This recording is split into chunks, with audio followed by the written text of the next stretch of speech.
So are you a Christian? Hey, let me talk. All right? Are you a Christian? Okay. Just if you're hey. I want to know. Hey, okay. Let me tell you this. ስትሪመር ኦፍ ዘይር ብለው ይጠሩታል ፈረንጆቹ። በተለይም ያለፈውንና የኛውን ዓመት እንደ አውሮፓውያን አቆጣጠር 2024 እና 25ን በተለያዩ ቦታዎች በመገኘት የቀጥታ ስርጭቱን በዩቲዩብ እንዲሁም በሌሎች ሶሻል ሚዲያ ላይ በማድረግ የሚታወቀው ዳረን ጄሰን ወይም ደግሞ በአደባባይ በሚታወቅ ስሙ አይሾስፒድ ተብሎ የምናውቀው የ20 ዓመቱ ወጣት ዩቲዩበር ስትሪመርና ራፐር ሲሆን ዓለም ሁሉ ከሰሞኑ መነጋገሪያ ያደረገው ልጅ ሲሆን ከዚህም ደግሞ መካከል አንዱ በአፍሪካ ላይ ከጀመረው ቱር መካከል ዋነኛው ሲሆን ከሰሞኑ ደግሞ ኢትዮጵያ ላይ በመገኘት እንኳን በጣም ብዙዎች እሱን ለመቀበል በአደባባይ የተገለበጡበት ከዚህ ጋርም ተያይዞ በዩቲዩብም ሆነ በሌሎች ሶሻል ሚዲያ ኢትዮጵያን ሊያስተዋውቅ የተገኘው 48 ሚሊዮን በላይ ተከታዮች በቅርቡ ያፈራ ታዋቂው አይሾስፒድ ነው። ታዲያ ይህ አይሾስፒድ ብዙዎች እሱን ባገኙበት አጋጣሚ ተጠቅመው ራሳቸውን ለማስተዋወቅ ለዓለም እንዲያስተዋውቃቸው እንዲሁም ደግሞ የሚችሉትን ነገር ሲያልፍም ደግሞ አገራቸውን ባህላቸውን ሲያስተዋውቁ ቆይተዋል።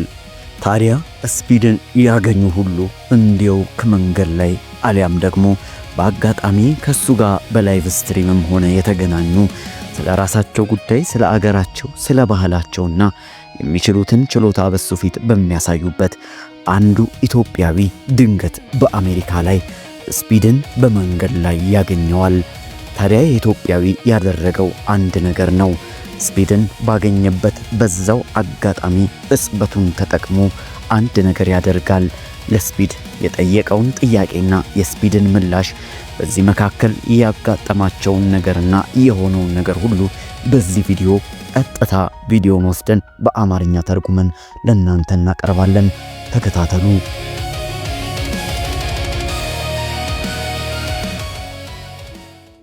Like I'm about to go see my idol, bro. Like I'm about to go see the person that I love the most, bro. ቪዲዮ ሲጀምር አይሾስፒድ መኪና ውስጥ ቁጭ ብሎ እጅግ በጣም የሚወደውንና እንደ ሞዴል የሚከተለውን አንድ ሰው ሊገናኝ እንደሆነ እየገለጸ ይጀምራል። ታዲያ ይህ ሰው ክርስቲያኖ ሮላንዶ ይባላል። አይሾስፒድ በጣም የሚወደው ዝነኛው ኳስ ተጫዋች ክርስቲያኖ ሮላንዶን የሚያገኝበትን አጋጣሚ በቪዲዮ ላይ እየተናገረ ባለበት ቅጽበት ቪዲዮ ጀመረ። እንዲህ ብሎም ያወራ ጀመር። ሁሉ ጊዜ የምከታተለው የማጠናውና የምከተለው እያንዳንዱ እርምጃዎቹን የማየው ክርስቲያኖ ሮላንዶን የማይበት ቀን ደረሰ። ዛሬ ትልቅ ቀን ነው ለኔ እያለ እየተናገረ ነበር። ወዲያውኑ ቪዲዮ ያንን ክስተት ያቋርጥና ስፒድን ድንገት በጎዳናዎች ላይ እየተራመደ ያሳያል።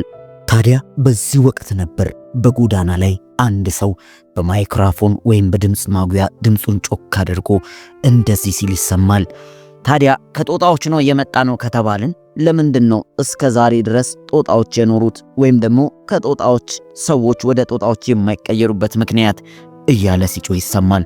በዚህ አጋጣሚ ስፒድ ለምን ወደዛ እንኳን እንደሄደ ሳያውቀው ዝም ብሎ አልፎ መሄድ ሲችል ድንገት ወደዚህ በድምጽ ማጉያው ወደሚሰብከው ሰውዬ ተጠጋና እኔን ነው ጦጣ ብለህ የተጣራኸው?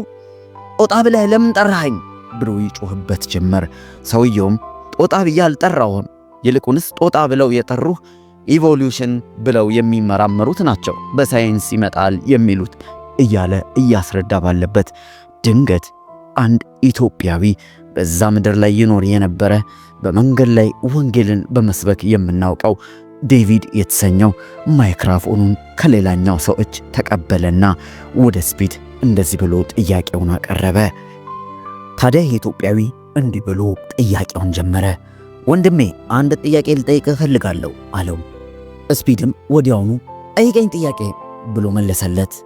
በመቀጠልም ኢትዮጵያዊው ሰባኪ እንዲህ ብሎ ጥያቄውን ቀጠለ። ብዙ ቪዲዮዎችህን እከታተላለሁ፣ አንዳንድ ጊዜም እመለከታቸዋለሁ፣ ምላሽ ተጠባቸዋለሁ አለ። ስፒድም እሺ ወደ ጥያቄ ሂድ ብሎ ይመልስለታል። ሰባኪውም እንዲህ ብሎ ጠየቀ። አንድ ጥያቄ ልጠይቅህ፣ ከቪዲዮዎችህ ካገኘሁት መካከል አንድ ነገር ስላየው ነው። አንተ ግብረ ሰዶም ነህ? ማለትም ወንድ ከወንድ ጋር ከሚተኙ መካከል ነህ ብሎ ይጠይቀዋል። በዚህ ሰዓት የአይሾስፒድ ምላሽ የሚያስደነግጥ ነበር። እንዲህ ብሎ መለሰለት። ቀልድና ለገጣ በሚመስል መንገድ እንዲህ አለ። አዎ ለሮናልዶ ብዬ ጌነ ብሎ መለሰ። በዚህ ሰዓት በዙሪያቸው ክብ ሰርቶ ተሰብስቦ የሚመለከተው ሕዝብ እያፏጨና እየተደሰተ አይሾስፒድን ሲያቅፉትና ሲዘሉ ይስተዋላሉ። ይሄ እጅግ በጣም የሚያሳዝንና ለመስማት እንኳን የሚዘገንን ነገር መሆኑን ረስተዋል። ነውር በአደባባይ እንደ ቀልድ በዚህ መልኩ ሲያስተጋባ እጅግ በጣም ያሳፍራል። ታዲያ ሰባኪው በዚህ ሊያልፉ አልፈለገም። እስቱ ራሱን ሊያስተዋውቅ ወይም ስለ አገሩ ስለ ባህሉ ሳይሆን አንድ ትልቅ አጀንዳ የያዘ ሰባኪ ነውና ምንም ሳይፈራ ይሄ ሰው ሁሉ የሚጮሁለትን ዝነኛ የተባለውን አይሾስፒድ በድፍረት አንድ ነገር ይናገረው ጀመር። እጅግ በጣም ድፍረት በተሞላበት መንገድ እንደዚህ ይለው ጀመር። ተረጋጉ ተረጋጉ ተረጋጉ፣ ና አንድ ጊዜ ና ወደዚህ አንድ ነገር ልንገርህ አለው። ለዚህ ሰዓት አይሾስፒድም ደንገጥ ያለ ይመስላል። እሺ ምንድነው ብሎ ወደዚህ ሰባኪ ተጠጋ። ሰባኪውም እንዲህ ብሎ ቀጠለ። አባትህ ክርስቲያን እንደሆነ አውቃለሁ አለ። አይሾስፒድም አዎ እሺ ምንድነው እሱ ብሎ ጥያቄውን ይሰማ ጀመር። ከዛ ቀጥሎም እንዲህ አለው። አይሾስፒድ አንተስ ክርስቲያን ነህ ብሎ ጠየቀው። በዚህ ሰዓት አይሾስፒድ ማይኩን ወደ ራሱ አስጠጋና እሺ ይህን ጥያቄ ልመልስ እያለ ገና ማቅማማት ሲጀምር ወዲያውኑ ዴቪድ ኢትዮጵያዊ ሰባኪ መልሶ ማይኩን ወደ ራሱ አደረገና የምፈልገው ወይ አዎ ወይ አይደለም እንድትለኝ ነው። ምክንያቱም አንድ ነገር እናውቃለን።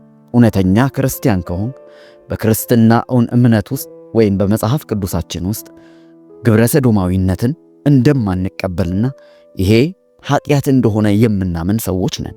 አንተ ደግሞ ለክርስቲያን ሮናልዶ ስል ግብረ ሰዶም መሆን እንችላለን በማለት ላይ ነህ። እውነተኛ ክርስቲያን ግን ከኃጢአቱ ንስሐ በመግባት የሚያምንና ግብረ ሰዶማዊነትን የሚቃወም ነው እንጂ በእንደዚህ አይነት ነገር የሚተባበር አይደለም ብሎ ቆፍጠን ያለ ጥያቄ ጠየቀው። ቀጠለና ኢትዮጵያዊ ሰባኪ እንዲህ ብሎ የአይሾስፒድን ልብ የሚገዛ ንግግርን መናገሩን ቀጠለ። ክርስትና ማለት በዝና አማካኝነት እግዚአብሔር የሚፈልገውን ነገር በመተው የምንራመድበት እርምጃ አይደለም። ይልቁንስ ዕለት ዕለት መስቀሉን ተሸክመን እግዚአብሔርን የምንከተልበት ነው። ይህንንም ምልህ ግን አንተ ላይ ልፈርድ ፈልጌ አይደለም፣ ወይም ደግሞ ግራ ላጋባህና አንተ እንደዚህ ነህ ልልህ ብዬም አይደለም። በዚህ ሰዓት አይሾስፒድ በመሃል ጣልቃ ገብቶ ለማውራት እየሞከረ ነበር። ብዙዎች እሱ እንዲያወራ እንዲተነፍስና እንዲንቀሳቀስ ከራሳቸው እንኳን በላይ ቅድሚያ የሚሰጡትና ዋጋ የሚሰጡትን ይህንን ሰው ክርስቲያኑ ሰባኪ በድፍረት ታላቅ የሆነውን የእግዚአብሔር ቃል እየተናገረ እንደሆነ ስላወቀ ምንም ሳይሸማቀቅ ምንም ፋታ ሳይሰጠው ንግግሩ እንዲህ ብሎ ቀጠለ። አንተ በእውነትም ክርስቲያን ከሆንክ የሚያስፈልግህ ንስሐ መግባት ነው፣ በእግዚአብሔር ፊት ኃጢአትህን መናዘዝ። ካለበለዚያ ግን እንደ ማንኛውም ሰው አንተም መጨረሻ የሚሆነው ሲኦል ነው። አሁንም እንደገና አይሾስፒድ በመሃል ጣልቃ ገብቶ እንደለመደው እንደሌሎቹ ሰዎች ለማውራት ይሞክር ጀመር። ክርስቲያኑ ግን አሁንም ጠይቅህ አንተ ክርስቲያን ነህ ወይ ብሎ ጠየቀው። በዚህ ሰዓት አይሾስፒድ ኦኸ በጣም ጫህ ላውራ እስቲ ፍቀድልኝ አለ። እሺ ብሎ ይህ ኢትዮጵያዊ ክርስቲያን ለአይሾስፒድ ማይኩን አስጠጋ። አይሾስፒድም እንዲህ በማለት ንግግሩን ቀጠለ። በመጀመሪያ እኔ እዚህ መጣሁት ክርስቲያኖ ሮናልዶን ለማየት ነው፣ በማንቸስተር እንግሊዝ ውስጥ እዚህ ትፍራ ላይ የተገኘሁት። አንተ ደግሞ በመንገድ ላይ አግኝተኸኝ ስለ እግዚአብሔር እየጠየቅከኝ። አዎ በእርግጥ እግዚአብሔርን እወደዋለሁ፣ ነገር ግን ካንተ ጋር ማውራት አልፈልግም። መልካም ቀን ብሎ ፊቱን አዙሮ በሰውየው ላይ ጉዞውን አለ። ከዛ ግን ክርስቲያኑ ኢትዮጵያዊው ወሳኙን ነገር ጮክ ብሎ በዛ አካባቢ ቀርተው ለሚሰሙት ሰዎች ይናገር ጀመረ። እንደምትመለከቱት ነው ሰውየው ክርስቲያን ነኝ ብሎ ለመናገር ደፍሯል። ነገር ግን ለክርስቲያኖ ሮናልዶ ስል ጌ ሆናለሁ አለ። ይህ የሚያሳየው አንድ ነገር ነው። ምንም እንኳን እግዚአብሔርን ወዳለው ቢልም ከእግዚአብሔር በላይ ግን የሚወደው ታዋቂነቱን፣ ዝነኝነቱን ብቻ ነው። ከዝነኝነቱ አንጻር እግዚአብሔር የማይፈልገውን ነገር ለማድረግ እንኳን ደፋር ሆኗል። ዝናውንና ገንዘቡን ከእግዚአብሔር በላይ አስበልጦ የሚወድ ሰው ነው። ከራሱ አንደበት እንደሰማችሁት ነው ለሌላ አንድ ወንድ ሲል ጌ እንደሚሆን ይናገራል። ለእናንተ ግን የምነግራችሁ ነገር ይሄንን ነው። ዛሬ እናንተም ብትሆኑ ንስሐ ማትገቡ ከሆነ ወደ ሲኦል ነው መጨረሻችሁ የሚሆነው። ማንም በምኞት ውስጥ፣ በኃጢአት ውስጥ፣ በዝሞት ውስጥ ያለ ገንዘብንና ዝናን ከእግዚአብሔር ይልቅ አስበልጦ የሚወድ ሁሉ መጨረሻው መንግሥተ ሰማይ አይሆንም። አንድ ነገር አስታውሱ። በሰዶማውያን አይነት የህይወት አረማመድ የሚሄዱ በሙሉ መጨረሻ ላይ የሚገቡት ወደ ጨለማና ወደ ሲኦል።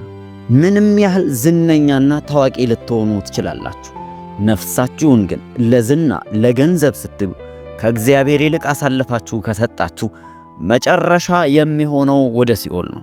ሲኦል ዝነኞች ናችሁ ብሎ የሚተዋችሁ ስፍራ አይደለም። ምናልባት በዚህ ምድር ላይ ብዙ ተከታዮች ሊኖሯችሁ ይችላሉ። በሲኦል ግን ያ አይሰራም። ዝና በሲኦል አይሰራም። ለዛ ነው ለኛ እጅግ በጣም አስፈላጊ የሆነው ነገር በዚህ ሰዓት በነፍሳችን የእውነት እግዚአብሔርን መከተል መቻላችን ነው።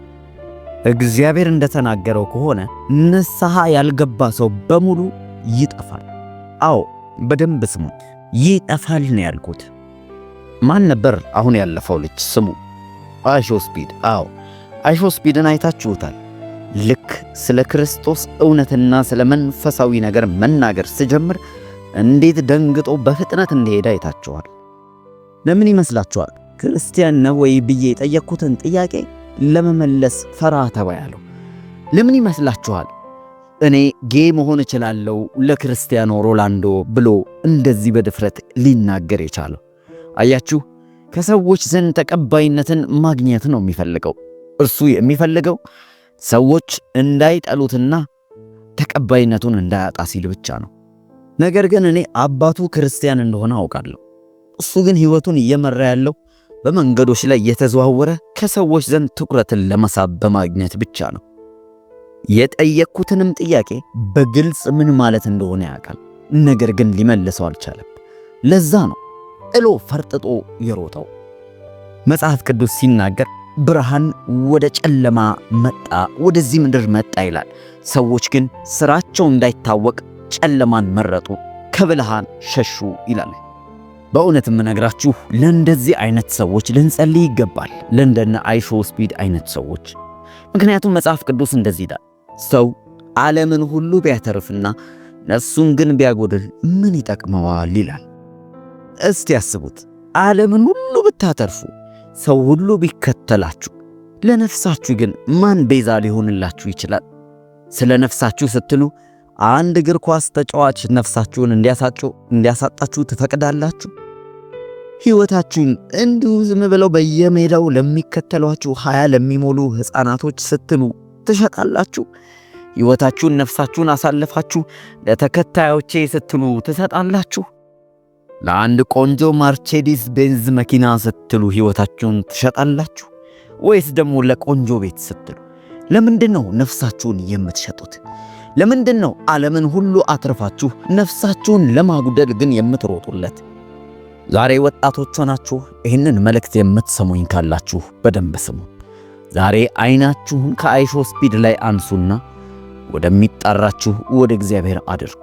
የሚያዋጣችሁ ለነፍሳችሁ ቤዛ የሆነ ኢየሱስ ክርስቶስ ነው። ለሕይወታችሁ አምልጡ። ምክንያቱም ኢየሱስ ክርስቶስ ከምታስቡት ጊዜ በላይ በቅርቡ ይመጣል።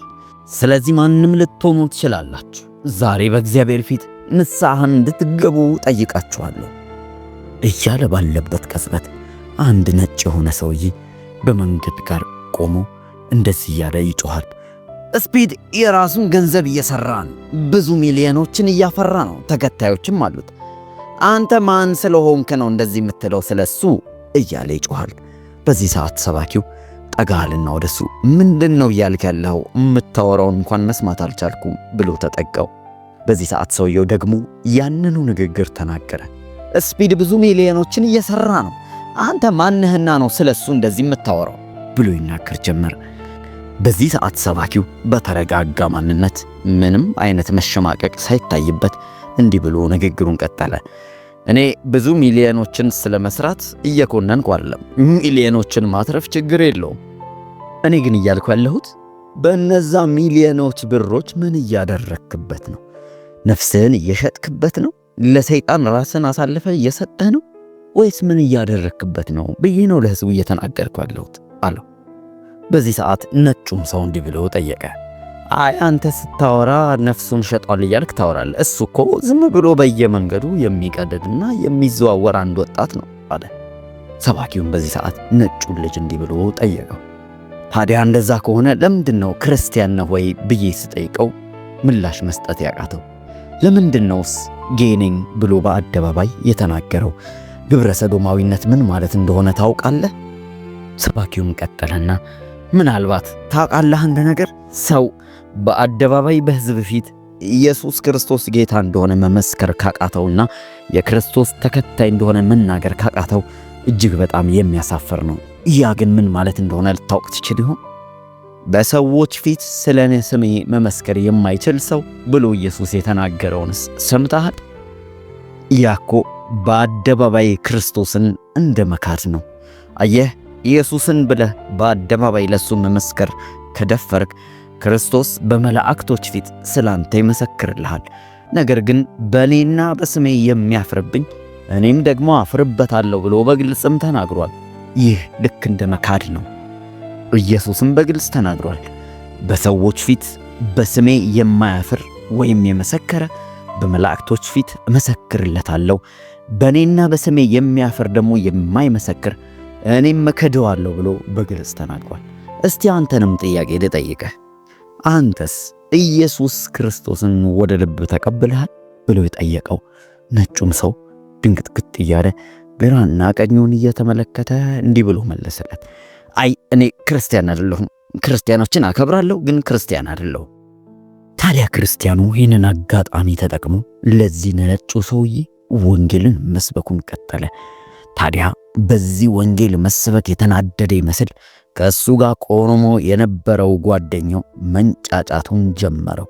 እንዲህ ብሎ ይጠይቀው ጀመር። ለምንድን ነው የማታከብረው? የራሱ እምነት አለው፣ የራሱ አስተሳሰብ አለው እያለ መጮህ ጀመረ። በዚህ ሰዓት ሰባኪው አሁንም ምንም ሳያፍርና ሳይፈራ በግልጽና በፍጹም እርግጠኝነት አዎ የሱን እምነት እንኳን አላከብርም፣ ነገር ግን ምርጫውን አከብራለሁ።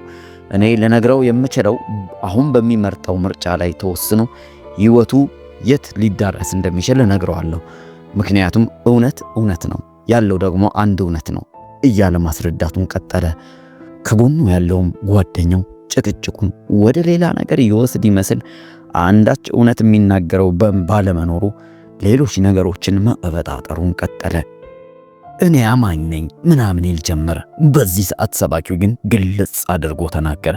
አማኝ ነህ ብለህ ክርስቶስን የምትቃወም ከሆነ እኔ የምናገረው መልእክት ልክ አይደለም የምትል ከሆነ ዋሽተሃል። ማንም ልጁ የሌለው አብ የለውም ብሎ ነው መጽሐፍ ቅዱስ የተናገረው።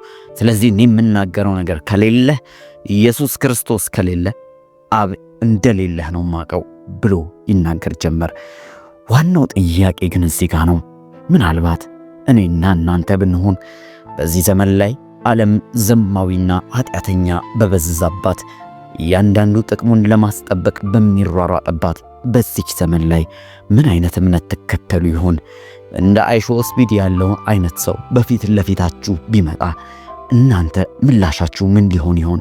ራሳችሁን ማስተዋወቅ፣ አገር ባህል ወጋችሁን ማስተዋወቅ፣ ችሎታችሁን ማሳየት፣ ወይስ የተጠራችሁለትን የእርሱን በጎነትን ለመግለጽ ያሰባችሁለትን ኢየሱስን በእንደዚህ አይነት ምድራዊ ዝነኞች ፊት በድፍረት ትናገሩ ይሆን? በእውነት ክርስቶስ ኢየሱስ አንድ ቀን ይመጣል፣ ከዝነኞች ሁሉ የሚበልጠው ዝነኛ አምላክ። በእርሱ ፊት መቆም የምንችለው በምናችን ይሆን? በእውነት አሁንስ በሰዎችና በአንዳንዶች ፊት በክርስቶስ እናፍር ይሆን? ወይስ በግልጽና በአደባባይ ስለ ክርስቶስ መናገር እንችላለን? መልሱን ለእናንተው ትቻለሁ። ይህንን መልእክት ግን ብዙዎች ጋር እንዲደርስና አሁን ላይ ትልቅ ነገር አየን አገኘን እያሉ በሚሯሯጡና በሚራወጡት መካከል እንዲደርስላቸው ይህንን መልእክት አድርሱ። በተረፈ ሁላችሁም ተባረካችኋል። መልካም ጊዜ